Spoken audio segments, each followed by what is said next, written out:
اور یہ کہا گیا تھا 6 میں سے 7 ججز نے کہا تھا کہ جو لغاری اس وقت کے پریزیڈنٹ تھے انہوں نے دکھایا تھا کہ بہت ایویڈنس ہے کانسٹیٹیوشن وائلیٹ کرنے کی, ریڈیکیول کرنے کی, ججز کو ہراساں کرنے کی, اور جو فون ٹیپ کیے گئے تھے اس وقت ججز کے, سول سرونٹس کے, پولیٹیکل اپوننٹس کے, اور اس کے بیسس پہ اس حکومت کو نااہل کر کے چلتا کر دیا گیا تھا. تو ہمارے ملک کی تاریخ میں آلموسٹ ہر قسم کی پریسیڈنٹ سیٹ ہوئی ہوئی ہے. اس معاملے میں عدالت کیا فیصلہ دے چکی ہے یہ بھی ہم نے آپ کے سامنے رکھ دیا. سردار لطیف کھوسہ صاحب ہمارے ساتھ موجود ہیں, حامد خان صاحب, دونوں سے قانون دان ہیں, ان دونوں کی ہم رائے جانیں گے.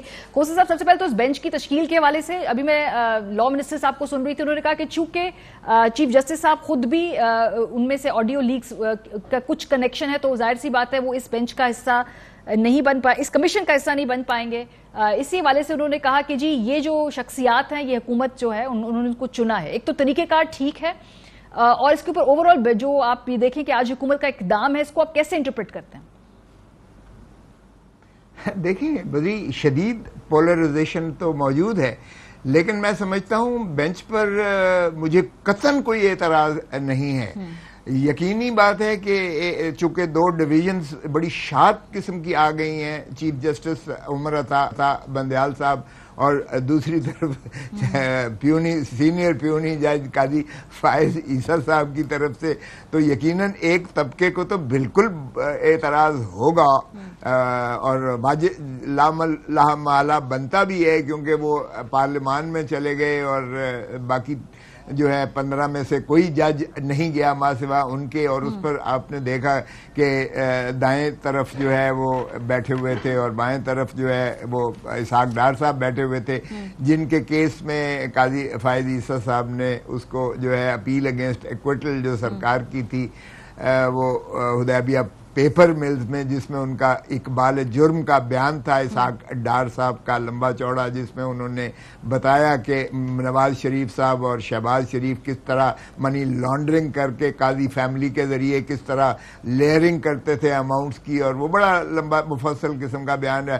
میری نظر میں وہ اوپن اینڈ شٹ کیس تھا, باہر کے اس کو تکنیکی بنیاد پر قاضی فائز عیسیٰ صاحب نے اس کو دفن کر دیا, اس کو مسترد کر دیا اور کہا کہ اتنی دیر کے بعد اس کو نہیں کھولا جا سکتا, حالانکہ فوجداری میں کوئی میعاد کی قدغن نہیں ہوتی ہے.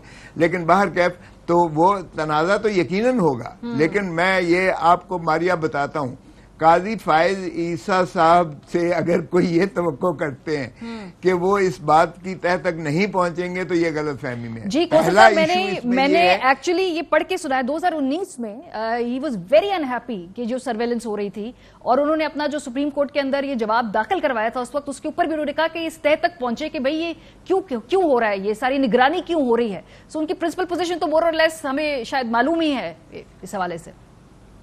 نہیں ماریا, فیصلہ آپ کو یاد ہوگا جب جنرل پرویز مشرف کے جو وردی والے اقدام کینڈیڈیچر کے بارے میں جب 10 رکنی بینچ جس کی سربراہی جو ہے جسٹس خلیل رمدے صاحب کر رہے تھے, جو بعد میں یہ 3 نومبر کی نظر ہو گیا, جنرل پرویز مشرف نے اڑا دیا, اس میں آپ کو یاد ہوگا کہ وفاق کی جانب سے جو جواب داخل کیا گیا تھا اس میں کچھ ویڈیوز اور کچھ آڈیوز تھیں ججز کے گھروں کی, ججز کے بارے میں. تو آپ کو یاد ہوگا کہ نہ صرف attorney AOR advocate on general کو 1 لاکھ روپیہ جرمانہ ہوا, نہ صرف توہین عدالت کا سیکٹری کو جو ہے نوٹس دیا گیا, بلکہ تمام اداروں کو IB کو, MI کو, ISI کو, ان کے سربراہان کو بلایا گیا اور ان سے بیان حلفی لیے گئے کہ آئندہ آپ کبھی ایسی مذموم حرکت نہیں کریں گے, کیونکہ یہ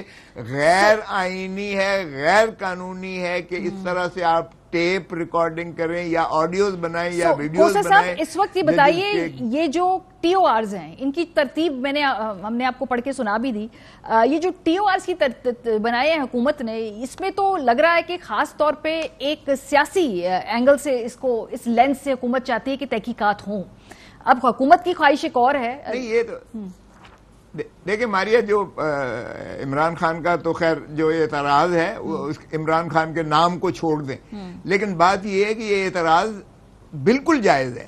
یہ ہونا ابتدا ہی یہاں سے ہونی چاہیے TOR کی کہ کس قانون کے تحت ایک ریاستی ادارہ اس کو ٹیپنگ کر رہا ہے، اس کو آڈیوز بنا رہا ہے یا ویڈیوز بنا رہا ہے، یہ آپ کی پرائیویسی کے اندر مداخلت ہو رہی ہے، یہ کس قانون میں اجازت ہوتی ہے؟ دیکھیں میں تو بہت غیر محفوظ اپنے آپ کو سمجھتا ہوں کہ میں کسی سے اپنے گھر والوں سے بھی بات کر رہا ہوں یا کوئی ایسی بات سینسیٹیو فیملی کی بات کر رہا ہوں تو وہ بھی جا رہی ہے، کیونکہ اب مجھے یقین کریں کہ میں یہ سمجھتا ہوں کہ ہر چیز ٹیپ ہو رہی ہے، تو میں آپ تو چلے پھر سینٹر آف ایکشن میں ہے نا، آپ کے ارد گرد گھر کی جو خواتین ہیں جو کہ نہ پولیٹیکلی انوالوڈ ہیں، جو نہ ویسے پبلک لائف میں ادھر بھی فیلڈنگ سیٹ کی ہوئی ہے ماشاءاللہ. ہاں تو وہ دیکھیں نا، ان کی ساس جو ہے حرم سے بات کرتی ہے اپنی سمدن کے ساتھ اور وہ بھی ٹیپ ہو رہا ہے. اب چیف جسٹس کی ساس کا بات کرنا اور وہاں کہنا دعا کر رہی ہوں میں پاکستان کے لیے یا وغیرہ وغیرہ، اللہ میرے بیٹے کو ہمت دے، تو یہ اس میں بھی ریکارڈنگ ہو رہی ہے. یعنی اندازہ کیجئے گا آپ، یہ دیکھیں میں سمجھتا ہوں قاضی فائز عیسیٰ بہت اپرائٹ ہے اور آپ یقیناً دیکھیں گے کہ ان پر وہ کامنٹ کریں گے. دیکھیں انہوں نے جو ہے فیض آباد کے دھرنے میں جو فیصلہ دیا تھا وہ بھی کسی کو پسند نہیں آیا تھا، کسی خاص نیوٹرلز کو بالکل پسند نہیں آیا تھا. اور اسی طرح جو انہوں نے وکلاء پر جو قتل ہوئے تھے، ہمارے وکلاء شہید ہوئے تھے کوئٹہ میں جو شہید ہوئے تھے، اس پر بھی انہوں نے بہت جامع قسم کی ایک انکوائری اور ایک ٹریک ریکارڈ ہے. سر یہ مجھے بتائے نا کہ آج تو ایک اور آڈیو آئی ہے، وہ تو امریکی کانگریس وومن کے ساتھ جو گفتگو، ان کی آواز نہیں ہے، یہ انہوں نے ایکچولی اپنا لیگل بیس جو ہے وہ کور ضرور کیا ہے کہ ان کی آواز نہیں ہے، بات خان صاحب کر رہے ہیں، لیکن بہرحال وہ بھی محفوظ نہیں ہے گفتگو. ماریا کیا ہے وہ؟ میں نے سنا ہے، سارا سنا ہے. خان صاحب ایک کہہ رہے ہیں اس طرح سے. دیکھیں کون کہتا ہے کہ ہیومن رائٹس وائلیشن یہاں نہیں ہو رہی؟ کون کہتا ہے کہ چادر اور چار دیواری کو پامال نہیں کیا جا رہا ہے؟ شرمناک ہے جو کچھ ہو رہا ہے، عورتوں کو جس طریقے سے ڈیل کیا جا رہا ہے. یاسمین جو ہے وہ ہیلتھ منسٹر بیچاری 81-85 سال کی بیمار ہے، اس کو اٹھا کے لے جا رہے ہیں اور پھر جو ہے بعد میں اس کو داخل کر رہے ہیں، جوڈیشل ریمانڈ لیا جا رہا ہے، فزیکل ریمانڈ لیا جا رہا ہے. کیا مذاق ہو رہا ہے؟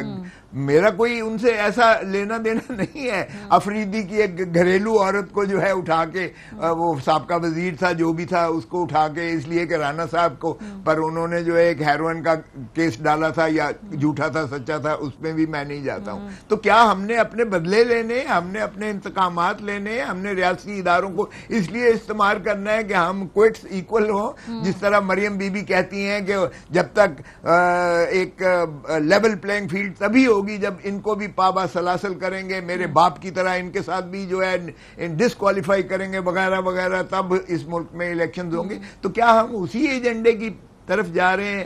To wrongs will not do one right. اگر اس وقت غلط ہوا تھا تو اب اس کا مطلب یہ نہیں ہے کہ ہم اب بھی غلط کریں. اگر فریال کو غلط اٹھایا گیا تھا یا اس کو ہسپتال سے نکالا گیا تھا اور جو کچھ کیا گیا تھا وہ بھی زیادتی تھی. اور کوسا صاحب پنجاب میں تو جو ہو رہا ہے، ذرا پلیز اس پہ روشنی ڈالیں، بیکاز اگر آپ کو جو سسپیکٹ ہے آپ کا، ایک تو وہ سسپیکٹ کون ہے، اس کے اوپر میں پروگرام کے اگلے سے بھی ذرا زیادہ تفصیل میں گفتگو کروں گی. جو سسپیکٹ ہے وہ اگر آپ کو نہیں ملتا تو آپ اس کے گھر میں جاتے ہیں، رات کے 2 بجے توڑ پھوڑ کرتے ہیں اور اس کے گھر کے اور مردوں کو اٹھا لیا یا اور گھر کے ملازمین کو اٹھا لیا. ایک جگہ تو اس گھر کے اندر جو پیٹس تھے ان تک کو جو ہے نہیں چھوڑا گیا.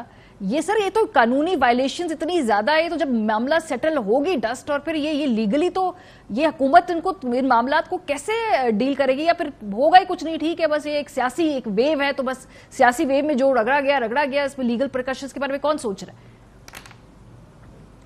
ماریا آپ عجیب بات کر رہے ہو. یہ پاکستان اس وقت سرزمین بے آئین ہے. اس وقت کوئی گلو بٹوں کی حکومت ہے، کوئی آئین کی یہاں نہیں ہے. ہم عدالت کا حکم ہم نہیں مانتے ہیں. یہ دیکھیے کتنی بڑی تضحیک ہے. ہم آئین کے واضح احکامات، واضح آرٹیکلز کی ہم بالکل صریحاً جو ہے دھجیاں اڑاتے ہیں، ہم نہیں مانتے ہیں. یہ کیا سبروگیشن آف کانسٹیٹیوشن نہیں ہے، ایبروگیشن آف کانسٹیٹیوشن نہیں ہے. یہ دونوں چیزیں ہیں. اس وقت کوئی آئین نہیں ہے. 2/3 پاکستان جو ہے اس وقت وہاں آئی ہم نے جو ہے عوام کو نہ صرف حق کے ووٹ سے محروم کیا ہوا ہے، ان کو اسمبلیاں بنانے سے محروم کیا ہوا ہے، ان کی حق کے حکمرانی سے ہم نے چھین لی ہے اور ان کو دینے کو ہم تیار نہیں ہیں، اور یہ 2/3 پاکستان بنتا ہے پنجاب اور خیبر پختونخوا. تو یہاں تو یوزرپر ہیں، غیر آئینی غیر قانونی غاصب سر وہ تو جب ڈسٹ سیٹل ہوگی سر میں تو حیران ہوں کہ باقی جو سیاسی جماعتیں ہیں وہ کس طرح سے پولیٹیکل لیجیٹمیسی دے رہی ہیں. ایک اور سوال آج وہ چونکہ سر ہمارے بھی کیسز چل رہے ہیں نا، آپ کو پتہ ہے ہم بھی آج کل کوئی ایک لیگل ایک جال میں پھنسے ہوئے ہیں. یہ ماد یوسف صاحب کے کیس کے حوالے سے سپریم کورٹ نے بولا تھا کہ اب نہ کوئی گرفتاری ہوگی اس کیس میں کیونکہ اب سپریم کورٹ اس میں ایکٹیو ہو چکی ہے. تو پھر یہ پہلے ہمارا خیال تھا شاید آج وارنٹ جاری ہونے لگے، لیکن چلیں سمنز کے اوپر اتفاق کیا گیا. یہ ایڈیشنل سیشن جج طاہر عباس سبرا صاحب جو ہیں انہوں نے اس حوالے سے یہ اقدام کیا. سر یہ ہو سکتا ہے کہ سپریم کورٹ میں ایک دفعہ آ گئی ہوگا، وضاحت سامنے آ گئی ہو، سپریم کورٹ ٹیک اپ کر لے، پھر اس طرح کوئی سمنز آپ کر سکتے ہیں جاری؟ دیکھیں یہ اتفاق سے میں خود وکیل ہوں آپ کے پریزیڈنٹ کا اس کیس میں. تو وہ تو صدف عبد الجبار صاحبہ کا پروگرام تھا جس میں وہ ہوا تھا، لیکن وہ سپریم کورٹ نے ان کی حد تک، آپ کے صدر کی حد تک وہ معطل کر دی ہوئی ہیں کارروائی پروسیڈنگز جو ہیں. لیکن وہ بنیادی طور پر کمپلینٹ ہی غیر آئینی اور غیر قانونی ہے، اس لیے وہ کل عدم تمام کارروائی کل عدم قرار دی جائے گی، کیونکہ قانوناً دیکھیں دو چیزیں سسپینڈ کر دی ہے سپریم کورٹ نے، تو واضح سسپینڈ کر دیا. اسی لیے یہ تعجب ہوا، یہ میں نے سوال پوچھا آپ سے. بس آپ کو پتہ ہے ہم عدالتوں کے فیصلے نہیں مان رہے. ہم عدالتوں کے فیصلے، ہائی کورٹ بیل لیتی ہے، سسپینڈ کرتی ہے، کواش کرتی ہے، ہم اس کو نہیں ریلیز کرتے، ہم ایک اور کیس میں گرفتار کر لیتے ہیں. ہم تو میں نے عرض کیا نا کہ اس وقت سرزمین بے آئین ہے پاکستان. تو پھر اگر ایسا نظام چلے گا اس میں تو ڈسٹ کب سیٹل ہوگی؟ اللہ کرے کہ ڈسٹ سیٹل ہو جائے، کیونکہ 12 اگست تک تو یہ حکومتیں ہیں. 12 اگست کو جب یہ حکومت نہیں رہے گی اور کیئر ٹیکر گورنمنٹس آ جائیں گی. ابھی دیکھیے ایک اور مذاق ہونے جا رہا ہے، میں آپ کو بتاؤں. 72 ایم این اے جن کو لاہور ہائی کورٹ نے جسٹس شاہد کریم صاحب نے اسپیکر صاحب کے اس فیصلے کو کالعدم قرار دے دیا گیا جس میں انہوں نے ان کے استعفے منظور کیے. ابھی آپ دیکھیں ان کو اسمبلی میں کوئی نہیں آنے دے گا. جی سر اس پہ پوزیشن آ چکی ہے، انہوں نے اس پہ پوزیشن بتا دی واضح. انہوں نے کہا یہ صرف اسپیکر کا استحقاق ہے، اس پہ حکومتی اتحاد کا آ چکا ہے موقع. انہوں نے کہا کہ جو بھی ہے اسپیکر صاحب طے کریں گے. وہ میں آپ کو بتا رہا ہوں نا. اب اگر وہ اسپیکر کے پاس جا کے کہتے ہیں کہ جی ہم نے استعفیٰ نہیں دیا تو کیا کہے گا اسپیکر؟ نہیں آپ نے استعفیٰ دیا ہے لہذا آپ کا استعفیٰ منظور ہے. وہ یہی کرے گا. یہ کہیں گے کہ جی ہم نے نہیں دیا، یا یہ کہیں گے کہ یہ جو ہے ہم سے ایک غلط فہمی میں ہوا 100 دفعہ. کیونکہ اگر نہ لینا ہو، آپ کو یاد ہوگا پہلے بھی ہو چکا، جب ان کے نہیں مانے گئے تھے تو پھر بہت سارے لوگ واپس پارلیمان میں آ گئے تھے. لیکن اس وقت تو یہ جو ہے نہ مانوں اور نہ کھیلوں اور کسی چیز کو نہ مانوں کی ایک رٹ جو لگا رکھی ہے، یہ عدالتوں کی تضحیق پر پوری طرح اترے ہوئے ہیں. تو ماریا اس کا کیا علاج ہو سکتا ہے؟ سر پتہ نہیں، مجھے میرے لیے یہ سارے معاملات بہت ہی زیادہ تشویشناک، اور یہ سوالات کے جواب سر لوگ ہم سے پوچھتے ہیں کہ کیا ہونے جا رہا ہے. ہم آپ سے پوچھتے ہیں 9 مئی کی آڑ میں ہم نے 9 مئی کی آڑ میں ہم نے سب کچھ دبا دیا. 9 مئی کی آڑ میں سب کچھ دبا دیا، ہم نے دفن کر دیا عوام کے حقوق، دفن کر دیا ہم نے الیکشنز کو کیا ہونا ہے، دفن کر دیا ہم نے مہنگائی، دفن کر دیا ہم نے جو ہے انفلیشن کتنا ہو رہا ہے اس وقت، افراط زر کیا ہے، آپ کا جو ہے ملک ڈیفالٹ میں جانے کی طرف جا رہا ہے یا نہیں جا رہا ہے، آپ کی جی ڈی پی گروتھ کیا ہو رہی ہے، آپ کا بجٹ کون بنائے گا، کس طرح ہوگا. بہت سارے عام سوالات ہیں سر. بس آخری سوال تھوڑا سا اور کلیریفیکیشن کر دیں. تو پھر اس کا مطلب ہے کہ لوور کورٹ سر سمن نہیں کر سکتی اگر ایک مرتبہ سپریم کورٹ اس پوری کارروائی کو سسپینڈ کر دے. یہ کیٹیگوریکلی یہ پوزیشن ہے نا اس کے اوپر؟ ایسا ہی ہے، بالکل ایسا ہی ہے. ٹھیک ہے، بہت شکریہ سردار. آپ پر تو پھر بھی رعایت کی انہوں نے کہ سمن جاری کیے. اگر وہ گرفتار کر کے تو ایک دفعہ تو آپ کو پھر ثابت کرنا پڑ جاتا نا. یہ اندھیر نگری ہے. ایک دفعہ ماریا ایک justice Kayani, M R Kayani ہوتے تھے، بڑے جید چیف جسٹس، تو انہوں نے ایک کتاب لکھی ناٹ دا ہول ٹروتھ. اس میں ایک چھوٹا سا چوٹلا لکھا کہ ایک خرگوش سٹ پٹ بھاگا جا رہا تھا جنگل میں. لوگوں نے جانوروں نے بڑی روکنے کی کوشش کی، لیکن بالآخر وہ جب ہف کے گر پڑا تو پوچھا انہوں نے بھائی بتاؤ تو کیا ہوا ہے, اس نے کہا ہاتھیوں کو ریڈ لگی ہوئی ہے, ہاتھیوں کو پکڑ رہے ہیں. تو انہوں نے کہا یہ نسبت تو ایک خرگوش ہے. اس نے کہا مجھے تو عمر بیت جائے گی یہ ثابت کرتے کرتے کہ میں ہاتھی نہیں ہوں, سر ویسے یہ مذاق ہے, یہ اندھیر نگری آج بھی پاکستان کے انصاف کے نظام کا آپ نے جو ہے نا بل آپ نے اس کو نا ایک کوزے میں بند کر دیا ہے. بریک پہ جائیں گے, جب واپس آئیں گے تو پھر ہم گفتگو کریں گے کہ جی یہ جو مظاہرین تھے جن کو لاہور کے اندر اور دیگر اربن سٹیز کے اندر پکڑا گیا اور آج تک پکڑا جا رہا ہے, اس میں جان بوجھ کے اچھے مظاہرین اور جو شرپسند مظاہرین ہیں ان دونوں کو کنفیوز کیا جا رہا ہے ایک پولیٹیکل پارٹی کو سیاسی انتقام کا نشانہ بنانے کے لیے. بریک کے بعد بات کریں گے, ہمارے ساتھ رہیے. Welcome back. 9 مئی کو جو اس ملک کے اندر ہوا, جس طرح سے املاک کو آگ لگائی گئی, اس کو تو کوئی بھی ذی شعور جو ہے نہ ایکسیپٹ کر سکتا ہے نہ اس کو ڈیفینڈ کر سکتا ہے, اور اس حوالے سے جو بھی اقدامات ہوں قانون اپنی حرکت میں آئے اور جس نے بھی یہ کام کیا ہے اس کو ضرور سزا دینی چاہیے. لیکن 9 مئی کی آڑ میں جس طریقے سے اس وقت جو نگران حکومت ہے اور وفاقی حکومت ہے ایک سیاسی جماعت کے پرامن پروٹیسٹرز کو کچلنے کی کوشش کر رہے ہیں, اس سے بھی ہم آنکھیں نہیں پھیر سکتے ہیں.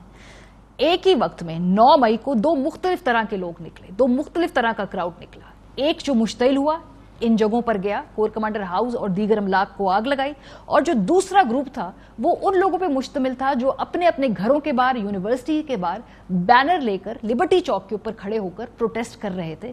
ان کو ہم کہیں گے ایک پرامن طور پہ پروٹیسٹ کرنے والے گڈ پروٹیسٹرز. دوسرا گروپ جو کہ شرپسند مشتمل تھا, یہ وہ لوگ تھے جنہوں نے جا کر املاک کو آگ لگائی, اور ان کو ہم کہیں گے بیڈ پروٹیسٹرز, کرمنل پروٹیسٹرز. ان دونوں میں فرق کرنا بہت ضروری ہے. بیڈ پروٹیسٹرز وہ ہیں جو اس وقت ان املاک کو آگ لگائے دکھائی دے رہے ہیں. گڈ پروٹیسٹرز وہ ہیں جیسے کہ لمس کے پروفیسر صاحب جو اپنی یونیورسٹی کے باہر کھڑے تھے اور ان کا ہاتھ پیر توڑ دیے گئے تھے. اس کے بعد انہوں نے ایک لمبی چوڑی ایک پوسٹ بھی کی کہ کس طرح سے ان کو اپنا آئینی حق استعمال کرنے کی قیمت ادا کرنی پڑی. ایئر کاموڈور ریٹائرڈ سجاد صاحب جو سڑک کے کنارے کھڑے تھے لیکن ان کو بھی پولیس نے ہراساں کیا. وہ نوجوان لڑکے لڑکیاں جو کہ ایسے کھڑے ہو کر اپنا پروٹیسٹ ریکارڈ کرا رہے تھے ان کو بھی پولیس نے جس طریقے سے اٹھایا, یہ سب کچھ بہت ہی زیادہ شرمناک ہے. تو جس طرح سے جان بوجھ کے اس دونوں طرح کے پروٹیسٹرز کو کنفیوز کر کے حکومت اس وقت بندے اٹھا رہی ہے, جس میں ٹیچرز ہیں, جس میں ٹیکنیکل ایکسپرٹیز کے حامل لوگ ہیں, جس میں وہ مائیں بھی شامل ہیں. میں خود جانتی ہوں ایسے لوگوں کو جو اپنے بچوں کو پک کرنے جا رہی تھی, لیکن چونکہ جو جیو فینسنگ ایسی ہوئی کہ ان کا نمبر بھی اس پہ آیا, اس وجہ سے ان کو کالز کی گئیں. ینگ لائر خواتین, لڑکیاں 30-30, 32-32 سال کی جو یہاں پر پرامن پروٹیسٹ کر رہی تھیں, رات کے وقت ان کے گھروں کے دروازے توڑ کے ان کو میل پولیس اسکواڈز جو ہیں وہ اٹھا کر لے کر گئے ہیں. یہ ہم سب کے ارد گرد ایسے لوگ موجود ہیں, ہم سب ایسے لوگوں کو جانتے ہیں, لیکن جو خاموشی ہے اس سے پہلو تہی ہے, یہ بہت ایک کرمنل کام ہے. یہ اور تو اور جو صحافی وہاں پہ ریکارڈنگ کرنے جا رہے تھے, رپورٹنگ کرنے جا رہے تھے, چونکہ ان کا فون بھی جیو فینسنگ کے حوالے سے ٹیگ ہوا, ان کو بھی ہراساں کیا گیا اور ان میں سے کچھ لوگوں کو اٹھا بھی لیا گیا.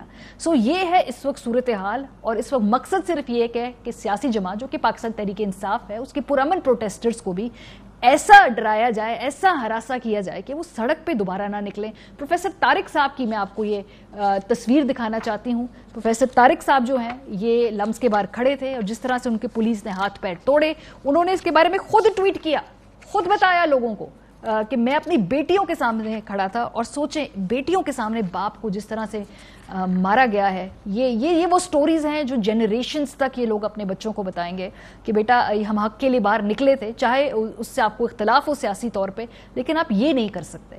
ایک سابق آئی جی ہیں پولیس کے کلیم امام صاحب, انہوں نے ایک آرٹیکل لکھا عرب نیوز میں 9 مئی کے واقعات کے بعد. یہ ہم نہیں کہہ رہے, یہ سابق آئی جی پولیس کے خود کہہ رہے ہیں.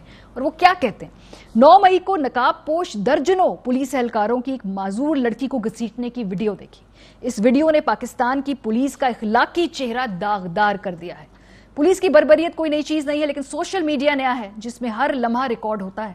9 مئی کو سابق وزیر اعظم عمران خان کو جس طرح گرفتار کیا گیا, اس واقعے سے مجھے اسلام آباد پولیس کے افتخار چودھری کو دیے جانے والے دھکے اور بدسلوکی یاد آ گئی, اور یہ بدسلوکی بالآخر مشرف سے اس کا اقتدار لے گئی. ہم تاریخ سے سبق نہیں سیکھتے, ہمیں یاد رکھنا چاہیے مشتعل ہجوم کو قابو کرنا بہت بڑا چیلنج ہے, اور ہماری پولیس کی یہ نااہلی 9 مئی کو کھل کر سامنے آئی. عدالت کا شکریہ جس نے بروقت فیصلہ دے کے معاملے کو رفع دفع کیا ہے۔ وہ صحافی حضرات کون ہیں جی جن کو اس پورے معاملے میں پولیس کے عتاب کا سامنا کرنا پڑا؟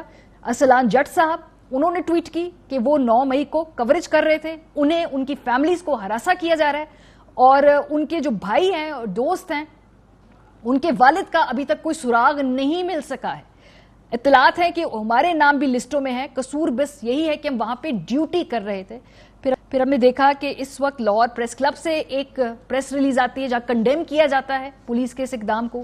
صحافی شاہد اسلم صاحب ٹویٹ کرتے ہیں، وہ کہتے ہیں کہ پنجاب پولیس کو اگر میری تلاش ہے تو راتوں کو میرے گھر کے باہر گاڑی کھڑی کر کے انتظار نہ کریں اور نہ ڈرانے کی کوشش کریں، کیونکہ میں ڈر کی وجہ سے نہیں بلکہ کام کی وجہ سے شہر سے باہر ہوں۔ اگر میں کسی کیس میں مطلوب ہو تو بتائیے، خود حاضر ہو جاؤں گا۔ یہ وہ صحافی لوگ ہیں جو اپنی وہاں پر ڈیوٹی کر رہے تھے، ان کو بخشا۔ ایک بہت بڑا فلا اس کا استعمال کیا جا رہا ہے سیاسی ڈسینٹ کو کچلنے کے لیے۔ اچھے اور برے پروٹیسٹرز میں فرق کریں، اور جو پیسفل لوگ اپنا آئینی حق لینے آئے ہیں ان کو مت ہراساں کریں۔ بات کریں گے، ہمارے ساتھ اعظم چودھری صاحب ہیں، صدر لاہور پریس کلب۔ بہت شکریہ چودھری صاحب۔ یہ میں آپ کی پریس ریلیز دیکھ رہی تھی، یہ تقریباً کتنے لوگ ہیں جو وہاں پہ رپورٹنگ کے حوالے سے ان سے آپ کو شکایات آ رہی ہیں کہ جب ان کو ہراساں کیا جا رہا ہے؟ بیکاز وہ جو جیو فینسنگ ہوتی ہے اس میں نمبر آ جاتا ہے، اس طریقے سے ان کو ٹریک کیا گیا ہے۔ کیا آپ لوگوں کے پاس کیا اطلاعات ہے اس حوالے سے؟ بسم اللہ الرحمن الرحیم۔ شکریہ ماریا کہ آپ نے بڑا یہ امپورٹنٹ ایشو ہے اس میں ہمیں موقع دیا بولنے کا۔ دیکھیں، اس وقت لاہور کے اندر تقریباً تمام جرنلسٹ جو زمان پاک یا جناح ہاؤس پہ وہاں پہ ڈیوٹی جن لوگوں نے کی تھی، تمام جرنلسٹوں میں ایک خوف و ہراس پایا جا رہا ہے، کیونکہ پولیس نے پچھلے 2-3 دن کے اندر جس طرح لوگوں کے گھروں پہ چھاپے مارے، جس طرح لوگوں کو گرفتار کیا، وہ ایک انتہائی افسوسناک تھا۔ ایک تو لاہور رنگ کا ایک کیمرہ مین اٹھایا گیا، جس کا قصور صرف اتنا تھا کہ اس کی وہاں پہ ڈیوٹی لگائی تھی، اور GNN ٹی وی کا ایک وہاں پہ ڈرائیور تھا، اس کو اٹھایا گیا۔ اس کے ساتھ ساتھ نیو ٹی وی کا ایک رپورٹر جس کا آپ نے ذکر کیا، اس کے والد کو اس لیے اٹھا لیا گیا کیونکہ وہ جو فون استعمال کر رہا تھا اس دن ڈیوٹی پہ، اس کا فون کی سم اس کے والد کے نام پہ تھی۔ اس کے ساتھ ساتھ دی بزنس کا ایک رپورٹر ہے جہانگیر حیات، اس کے گھر پہ شاہ جمال میں انہوں نے ریڈ کیا، اس کے چھوٹے چھوٹے بچے ہیں ان کو ٹارچر کیا، پولیس والوں نے تھپڑ مارے چھوٹے چھوٹے بچوں کو، جس کا میں نے ٹویٹ بھی کیا، اور اس بندے کے جہانگیر حیات کے 4 دانت توڑ دیے سامنے والے، جو کہ ثبوت کے طور پر موجود ہے۔ لیکن وہ گرفتاری سے تو بچ گیا، لیکن اس کو باہر نہیں نکلنے دیا جا رہا۔ اب وہ پچھلے 3 دن سے وہ لوگ بے گھر ہیں، اپنے گھر نہیں جا پا رہے، اس کے بچے وہ اپنے بچوں کو لے کے درب بہت بڑا ٹراما۔ لیکن چوئی صاحب، آپ نے کیا یہ بتایا ہے پولیس کو کہ بھئی یہ صحافی ہے؟ کیونکہ اور ایک تو بات ہے کہ اچھے اور برے پروٹیسٹرز میں انہیں فرق کرنا آتا ہے، یہ نہ ہمیں بتائیں کہ جی ہمیں نہیں معلوم، ان کو اچھی طریقے سے پتا ہے کہ کون جو ہے شرپسند ہے، ان کو پکڑتے کیسے، انہیں گھیرتے کیسے ہیں۔ لیکن یہ اکراس دا بورڈ جو آپ دیکھ رہے ہیں پوری دہشت پھیلائی جا رہی ہے، یہ آپ سمجھ رہے جان بوجھ کے ہے کہ آپ نے اپنے کنسرنز ان کو بتائے ہیں کہ بھئی صحافیوں کے ساتھ بھی آپ لوگ یہ کر رہے ہیں؟ جی، میری اس پہ گورنمنٹ سے بات ہوئی، جو ہمارے وزیر اطلاعات ہیں عامر میر صاحب، کیونکہ لاہور پریس کلب کے وہ فارمر پریزیڈنٹ بھی ہیں جی، اور وہ بڑے پازیٹیو ہو کے ہمارے ساتھ کھڑے بھی ہیں۔ انہوں نے جو کیمرہ مین ہمارا نیو کا پکڑا گیا تھا وہ بھی انہوں نے چھڑوایا، اس کے بعد کیپٹل کے رپورٹر کو بھی انہوں نے ہی چھڑوایا، اور انہوں نے کل میں نے ان سے لسٹیں شیئر کی ہمارے تمام اداروں کے جتنے جرنلسٹ، ہمارا DSNG کریو یا باقی لوگ وہاں پہ ڈیوٹی پہ موجود تھے، ان تمام کی تفصیلات اور ان کے فون نمبر میں نے ان سے شیئر کیے۔ لیکن یہ مسئلہ اس طرح حل نہیں ہو رہا تھا۔ اس کا آخری حل پھر مجھے یہی سمجھ آیا، میں نے آج لاہور ہائی کورٹ میں ایک پٹیشن دائر کی ہے تاکہ ہمارے لوگ جس طرح ان کے اندر ایک خوف و ہراس پھیلایا جا رہا ہے، ان کو ڈرایا جا رہا ہے، تو کم از کم ان کو ایک قانونی تحفظ مل سکے۔ لیکن میں ابھی تک جو ہے نا مجھے پریشانی کا سامنا ہے، کیونکہ ہمارے بہت سارے ایسے لوگ ہیں جو مجھے فون کر رہے ہیں کہ کوئی ان کے گھروں کے باہر پولیس چکر لگا رہی ہے، کہیں گاڑیاں پھر کیوں کر رہے ہیں؟ مطلب آپ تو باخبر انسان ہیں، تو یہ صحافیوں کو کیوں، کیا یہ جان بوجھ کے اس پورے جو وہ جھکڑ چل رہا ہے اس کی زد میں آ گئے ہیں، یا یہ بھی کوئی جان بوجھ کے حکومت ایک پیغام دے رہی ہے کہ جی گھر بیٹھے آپ لوگ بھی، ورنہ آپ کا بھی یہی پھر آگے حال ہوگا؟ میرا خیال ہے کہ یہ پولیس کو جو اتنے وسیع اختیارات ملے ہیں، یہ پولیس ان اختیارات کا ناجائز استعمال کر رہی ہے، اور اس وقت ایک خوف و ہراس کی فضا اس لیے قائم کی جا رہی ہے کہ جرنلسٹ جو ہے تھوڑا سا جو اپنی رائے دیتا ہے وہ اپنی رائے دینے سے باز آ جائے، اجتناب کرے، اپنی رائے نہ دے، جو اس کو کہا جائے وہی بولے، جو اس کو کہا جائے وہی لکھے۔ لیکن اس طرح نہیں ہوتا، یہ ممکن نہیں ہے۔ اظہار رائے پر آپ اتنی پابندیاں نہیں لگا سکتے، اگر اتنی پابندیاں لگائیں گے تو آپ دیکھیں کیا اس سے ہماری جمہوریت ہو وہ مضبوط ہوگی۔ سر وہ وقت ہو گیا اعظم صاحب، مجھے لگتا ہے بھی سوالات کے لیے بہت دیر ہو چکی ہے۔ بہت شکریہ، آپ نے اپنا ٹائم ہمیں ایکسپلین کیا کہ اس وقت کون سے کس سے منسلک جو صحافی ہیں وہ زیر عتاب ہیں۔ بریک پہ جائیں گے، جب واپس آئیں گے ہمارے ساتھ راجہ محسن ہمارے کورسپونڈنٹ ہے سپریم کورٹ اور عدالتی معاملات دیکھتے ہیں، ان سے جو آج جوڈیشل کمیشن کی تشکیل ہوئی اس حوالے سے اور کچھ ملاقاتیں ہوئی اس پہ بات کریں گے۔ بریک کے بعد ہمارے ساتھ رہیے۔ ویلکم بیک جی۔ آڈیو لیز کے معاملے پہ جو جوڈیشل کمیشن بنا ہے اس کے حوالے سے اور کچھ اہم ملاقاتیں ہوئی ہیں سپریم کورٹ اور ہائی کورٹ کے سینئر ججز کے ساتھ، اس پہ بات کریں گے اور اگلے ہفتے جو اہم کیسز ہیں اس پہ ذرا اپڈیٹ لیں گے۔ ہمارے ساتھ موجود ہے راجہ محسن، کورسپونڈنٹ ایئر وائی نیوز کے، عدالتی معاملات دیکھتے ہیں، سپریم کورٹ کے معاملات سے بھی آگاہ ہیں۔ بہت شکریہ محسن۔ دو تین باتیں ہیں، ایسا کرتے آغاز کرتے آڈیو لیگز کے معاملے پہ جو جوڈیشل کمیشن بنا ہے، اس کے طریقہ کار کیا ہوتا ہے؟ کہ پہلے اگر حکومت بنائے تو چیف جسٹس صاحب سے کنسلٹ کرتی ہے، پھر اس کے کنسلٹیشن کے بعد وہاں سے نام آتے ہیں، یا حکومت خود بھی کمیشن بنا سکتی ہے اس سے؟ دیکھیے، جب بھی اس طرح کا کوئی بھی معاملہ ہو، آپ دیکھیں ریسنٹلی جس طرح ارشد شریف شہید کے معاملے پر لکھا گیا تھا پرائم منسٹر صاحب کی طرف سے، تو وہ چیف جسٹس کو ہی لکھا گیا تھا، اور عام طور پہ لکھا بھی انہیں کو جاتا ہے چیف جسٹس، کیونکہ وہ ماسٹر آف دا روسٹر بھی ہوتے ہیں، تمام جو بینچز بنتے ہیں وہ بھی انہی کا اختیار ہوتا ہے، اور ہمارے ذرائع کا یہ بتانا ہے کہ اس معاملے پر بھی چیف جسٹس آف پاکستان سے کوئی کنسلٹیشن نہیں کی گئی، اور از خود جو ہے وہ جسٹس قاضی فائز عیسیٰ کو اس جوڈیشل کمیشن کے ہیڈ کے طور پر جو ہے وہ نومینیٹ کر دیا گیا، اور دو چیف جسٹسز کو بھی شامل کیا گیا ہے، ایک اسلام آباد ہائی کورٹ کے اور ایک بلوچستان ہائی کورٹ کے۔